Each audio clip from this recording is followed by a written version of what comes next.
identify. I am the dreamer. You are the dream. Subdirectory navigation. Experiment Gamma. Please enter access code. Submitting access code 75. Your presence has been detected and recorded. Thank you. Good evening, George. It's almost like I returned with Robin from a different planet. Really? It was peaceful and quiet, except for all the work. The waves were quietly going past the ship. The sunsets were magnificent. The food was great.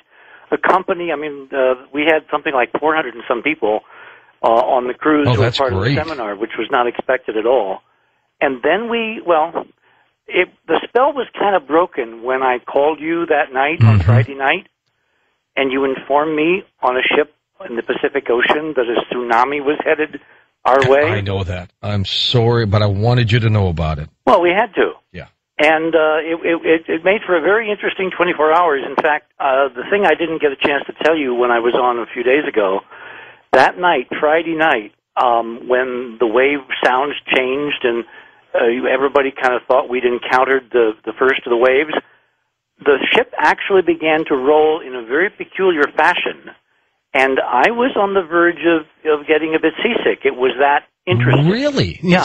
Because when you and I were talking, and you were absolutely correct, generally, you shouldn't, if you're out to sea, you shouldn't feel a tsunami at all. This thing must have been huge, Richard. It was huge, and we now know, you've seen the Japanese Coast Guard breaker that actually went through it just offshore. Mm-hmm.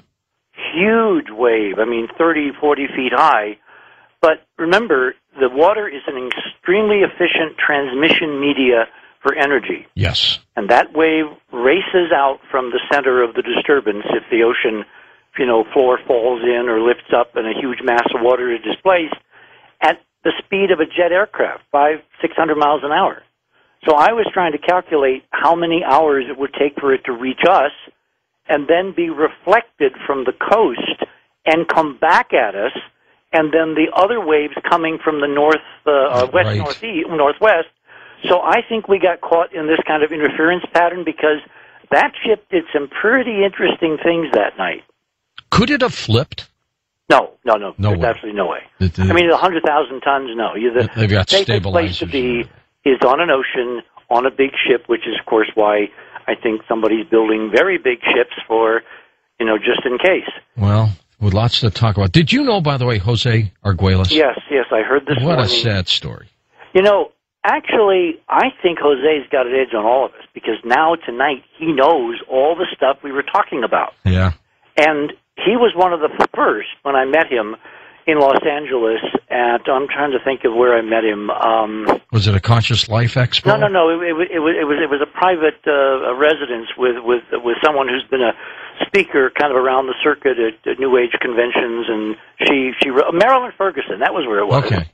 And I met Jose, and the first thing he said to me was, "Oh my God, you've got to read Dolores Cannon because you have discovered what she's written about in all those Shastastika." Was that the way it was pronounced? Well, she started off writing about the conversations with Nostradamus. Yeah, and then she moved into this mythical planet that was supposed to be Earth after a civilization had been destroyed and all this. Right. Jose was one of the first to realize that we had tripped over this extraordinary real aspect of human history. So we kept in touch, and of course his Mayan work I was very interested in. It was in fact partially Jose that got me intrigued with the whole idea of the calendar in 2012 and the possible physics. So when I saw his passing, and I thought you really said it appropriately, except I'll go even one better. Jose has left the building for a much bigger and more interesting building tonight. So he has, indeed. Let's talk for a bit about the shuttle, and then we'll get into some other issues. I do want to talk about Japan tonight. Okay, yeah. Because if I don't, you will never see me again. 20,000 Facebook fans and friends will come and lynch me if I don't talk about Japan. Well, we don't want you to get lynched. Thank you. So the shuttle, getting close to retirement. We're 2 missions away, as you said. I'm watching this one, the next one, 134, very intently because the added drama, of course, is that the commander, Mark Kelly, had an extraordinary, almost tragedy in his life when his wife, Gabby Giffords, Congressman Giffords from Arizona, was shot among 9 other people in that awful tragedy in February. Is she going to be able to make it there for the launch? You know, the progress she is making is so astonishing that I'm fully expecting on April 19th, which is when they're planning to launch next, she will be in the viewing stand in the VIP area or in mission control, you know, in the firing room in the big area there by the vertical assembly building. Mm-hmm. I'm sorry, vehicle assembly building. I shouldn't lapse into JFK speak. And it is just kind of a walking miracle. Now, let me make one extraordinary political prediction. All right. And I'm doing this on the basis of all the dots that I always try to connect, and I'm also trying to compete with David from last night.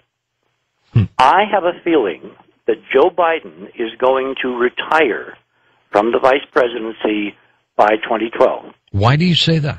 Well, let me finish my thought. And I think Gabby Giffords is going to be Barack Obama's selection for vice president to run with him in 2012. There's no way, Richard. I would not bet against it. Well, I did bet against you once, didn't I? Just put that on the shelf. All right. And if it comes true in 2 years, then you can come back and say, how the hell did you know? But that's part of what I'm going to be discussing. You have a deal. In terms of the larger political picture, which we are immersed in when I do the conference. Robin and I are going to Amsterdam in a little over a week to do this secret space program conference, and there are some things I'm going to be revealing there with data, with evidence, because you know I'm evidence-driven, that we have never discussed, even on this show, because it wasn't time and we didn't have the goods. I think we have the goods now. Well, look, I know she's making tremendous medical progress, but I mean, is she going to be